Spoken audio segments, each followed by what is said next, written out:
Sont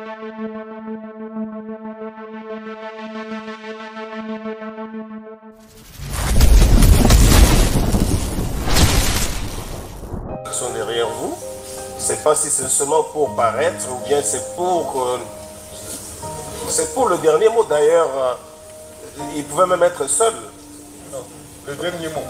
Pour le dernier mot. On assiste. Mais pour le dernier mot. Oui, c'est très important.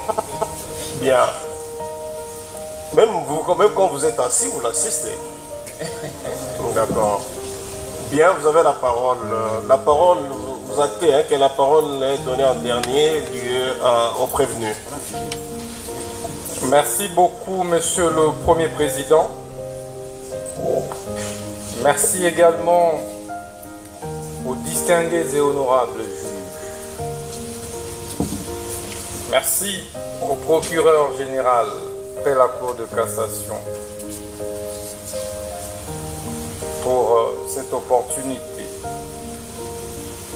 Opportunité qui va s'inscrire désormais dans mon histoire politique.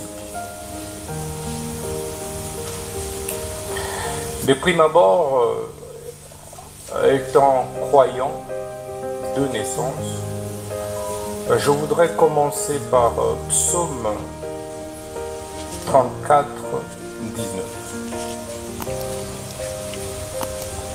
qui dit ceci: le malheur atteint souvent les justes, et Dieu l'en délivre toujours. Le Dieu que je sers depuis mon enfance, avec sincérité, celui pour qui j'ai refusé de me compromettre au ministère de la Justice, en servant les pauvres, les orphelins, les veuves. Il est juste et vivant. Il ne m'a jamais abandonné, quelles que soient les épreuves. Je crois en lui et je sais qu'il me viendra au secours, même en dernière minute. C'est pourquoi, Monsieur le Premier Président, je veux également dire que l'histoire me rétablira et Dieu de mes ancêtres me rétablira et me justifiera, je veux dire. J'ai dû démissionner de mes fonctions de ministre d'État, ministre de la Justice et garde-sceau après avoir rendu des loyaux services à la République, pris autant de risques pour ce pays. Face à une guerre d'agression qui était pendante, où tout le monde a lâché, j'ai tenu bon et prêt à donner de ma vie pour cette République. Mais aujourd'hui, cette justice que j'ai servie avec tant d'amour m'a tout arraché, mon honneur, ma crédibilité, ma dignité, mon directeur de cabinet.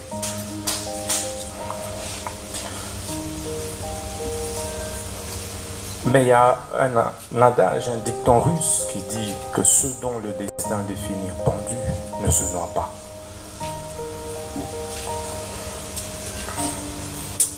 Monsieur le Président, ce procès de ma vie était la dernière preuve que j'attendais pour confirmer que j'étais dans le bon, dans la lutte pour la justice juste et équitable pour tous. Ça ne me serait pas arrivé, je douterais de moi et de la lutte que j'ai menée depuis l'école, où j'ai créé, alors que je n'avais que 15 ans, l'association de lutte contre la tricherie. Et à l'université protestante au Congo, j'ai créé l'association de lutte contre les antivaleurs, président des étudiants. Je me suis opposé à toutes les antivaleurs et de manière farouche qui m'avait valu pour la première fois de reprendre en deuxième session, alors que j'avais distingué. Et je payais ce prix avec honneur. Au ministère de la Justice, je subis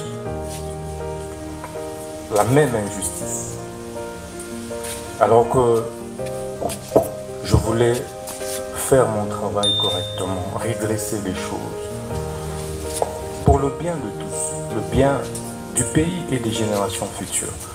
C'est pourquoi ce procès est historique.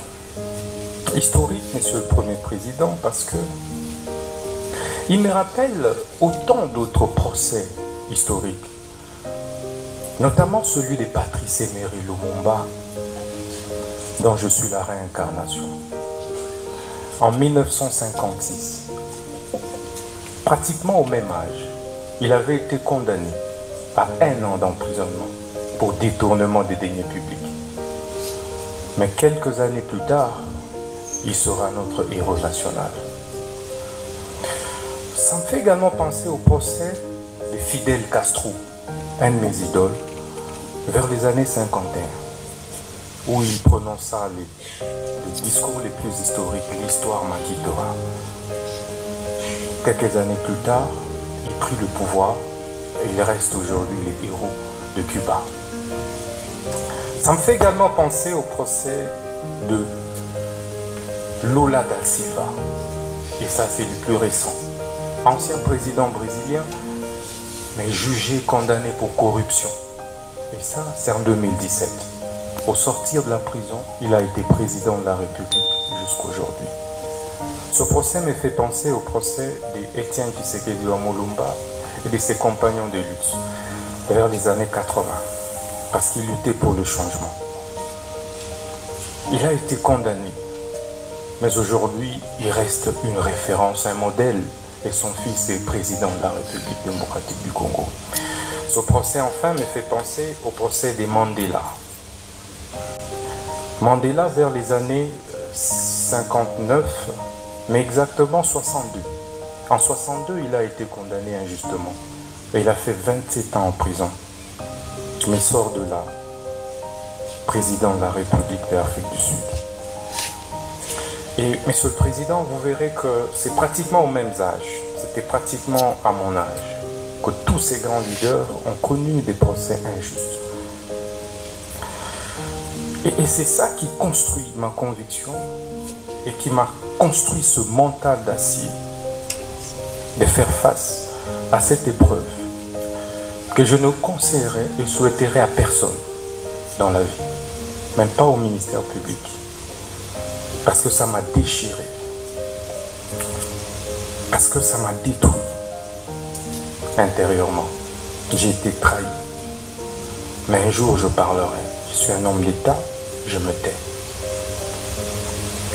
Le ministère public sait que je suis incapable. Je suis très content parce qu'il est épinglé sa nièce qui a fini une année après moi à l'université. Je suis un homme, certes avec beaucoup de défauts, parce que je ne suis pas Dieu. Mais j'essaye d'être correct, sincère et honnête. Pour preuve, je ne me suis pas contredit lors de différentes auditions. Que ce soit au niveau du parquet, que ce soit ici. Parce que je pense que quand on est gouvernant, on doit assumer ses actes. Et je voulais assumer tout ce que j'ai fait. Même si mes collaborateurs ont posé un acte, je suis responsable, j'assume tout en tant que responsable. Ce procès, monsieur le Président, c'est donc, me fait penser à un syllogisme simple. Le premier,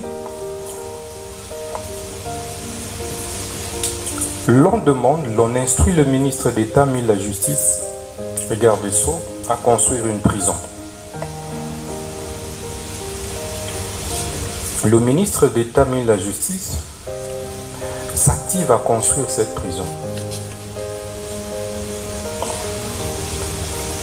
Et on conclut par la suite en disant que le ministre de la Justice a détourné les fonds destinés à la construction de la prison, alors que ces fonds sont logés en banque. Toutes les autorités ont été informées. Deuxième syllogisme qui résume ce procès, c'est le ministère public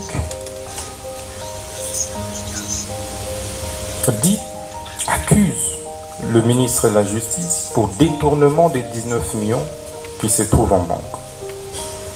Or, ces 19 millions n'ont jamais été décaissés, touchés, je veux dire. Le ministre de la Justice n'a touché à aucun dollar de ce fonds. Mais dans la conclusion, le ministère public dit le ministre de la Justice a détourné 19 millions.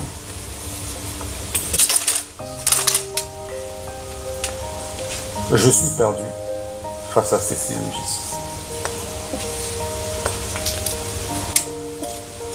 Mais ce procès et ces syllogismes ne me surprend pas. Pourquoi ça ne me surprend pas?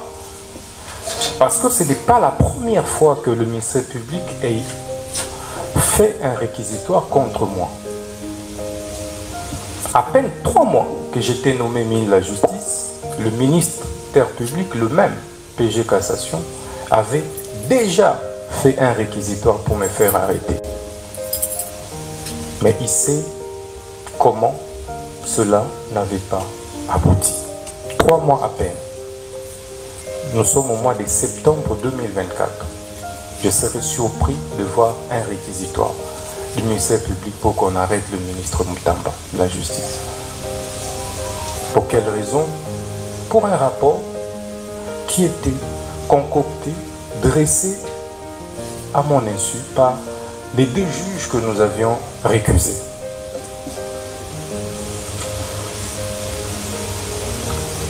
Monsieur le Président, vous comprendrez que ça ne me surprend pas. Parce que il y a eu des divergences de fond sur les réformes que nous devrions ensemble engager.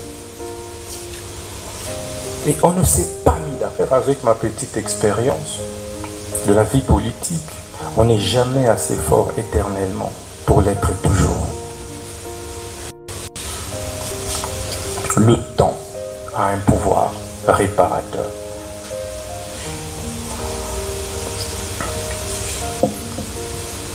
Monsieur le Président,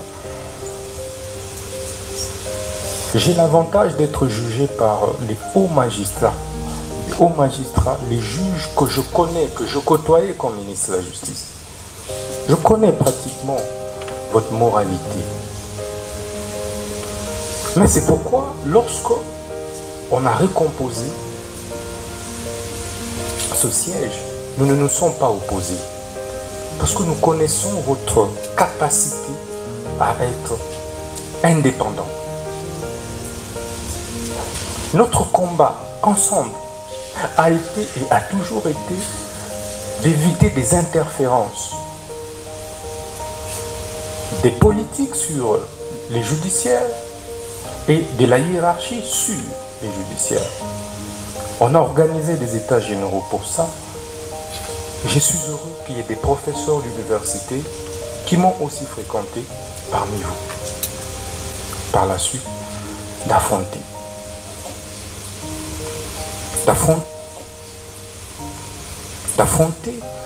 votre haute sagesse.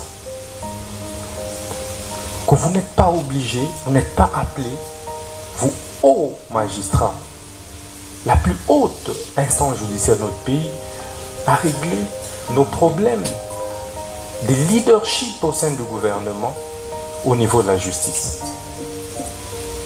Si je gênais, ce n'était pas la justice.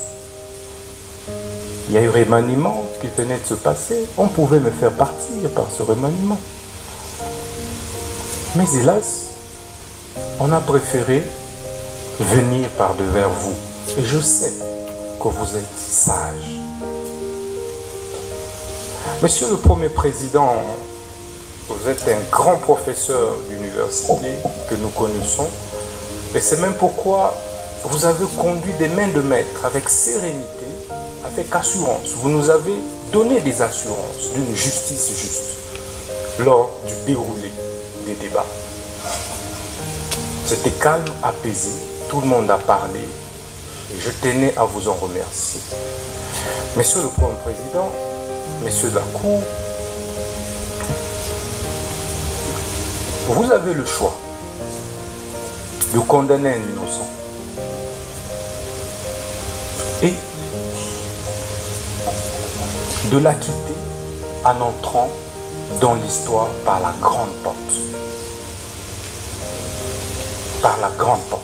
L'histoire nous renseigne que vos prédécesseurs, qui n'étaient pas plus brillants que vous, qui n'étaient pas plus intègres que vous, ont dû faire valoir la justice. Et la vraie justice. Moi, je crois en vous. Je ne voudrais pas que le réquisitoire du ministère public, qui est malheureusement beaucoup plus personnalisé, nous ne pouvons pas révéler tout ce qui s'est passé dans nos relations entre ministre de la Justice et parquet, toutes les divergences qu'il y a eu, tout ce qui s'est passé. Vous, en tant que neutre indépendant, vous direz le bon droit. C'est par ce mot que je tenais à vous remercier du fond du cœur. Il y a certes eu des tensions que le ministère public a qualifiées de propos discourtois. Je retire tous ces propos avec beaucoup d'humilité parce qu'il s'agissait d'un procès de ma vie et que j'étais obligé de me défendre. Donc, je suis et reste très loyal et fidèle envers les institutions de la République, envers mon pays, que je continuerai à servir, quels que soient les cas de figure. Je vous remercie.